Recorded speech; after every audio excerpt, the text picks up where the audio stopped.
महसूल विभागात भ्रष्टाचाराच्या घटना या नेहमीच समोर येत असतात.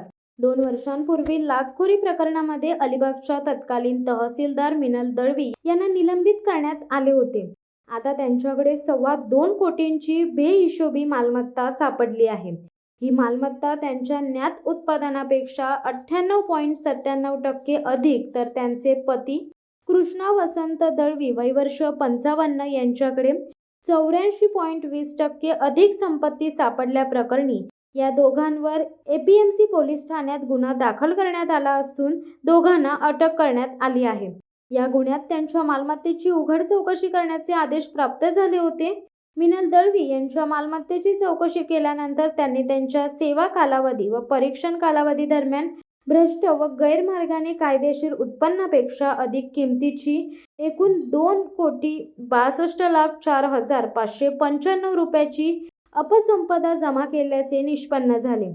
बेहिशोबी मालमत्ता सापडल्यामुळे एकच खळबळ उडाली आहे. त्यांचे पती कृष्णा दळवी यांनी परीक्षण कालावधीमध्ये 2,22,94,138 रुपयांची असंपदा जमा केल्याचे चौकशी दरम्यान उघड झाल्याने त्यांच्या विरुद्ध एपीएमसी पोलीस ठाणे येथे सन 1988 संशोधन सन 2018 कलम 13(1) ब सह 13(2) व कलम 12 अन्वये गुन्हा दाखल केला आहे.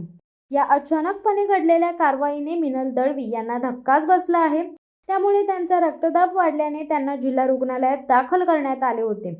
यावरून संपूर्ण संपत्ती ही तहसीलदार मिनल दळवी यांनी शासकीय नोकरीला लागल्यापासून कमवल्याचा ठपका लाचलुचपत प्रतिबंधक विभागाने ठेवला आहे. शिवसत्ता टाइम्ससाठी अमोलकुमार जैन, अलिबाग. दे धडक बेधडक वृत्त देणाऱ्या आपल्या शिवसत्ता टाइम्स न्यूज चॅनलला लाल बटन दाबून सबस्क्राईब करा आणि बेल आयकॉनला क्लिक करायला विसरू नका.